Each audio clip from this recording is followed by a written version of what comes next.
cái một số tổng thể nó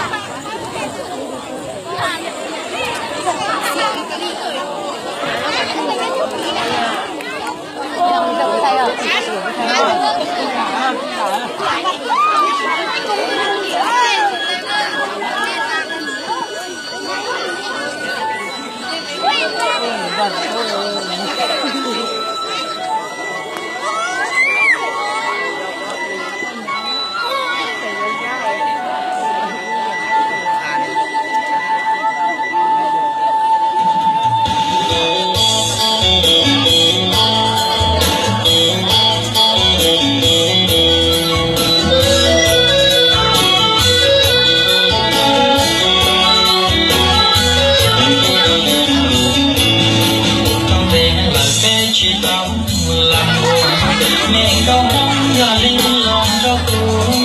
lòng quá làm muốn chỉ đủ lòng cho cô sự trên đi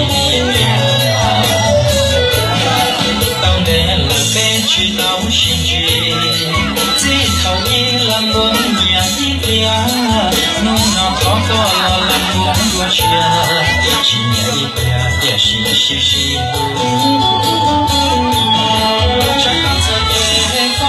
con lò đi nhau một kề cho anh đi lò chắc sẽ để con lò đi nhau một kề đi nhau cũng cho nhiều việc là xin cô cháu và con cháu cũng làm buồn mình không mong rong cao ra chiến cho có chẳng đến làm mong rong trái cao gì đó cũng cho có làm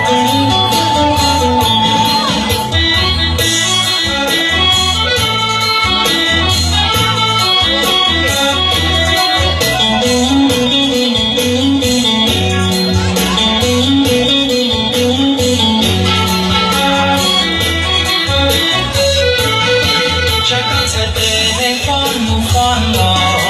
đi nhau một kề cho anh đi lò chắc có sẽ để con lò đi nhau một kề đi nhau cũng cho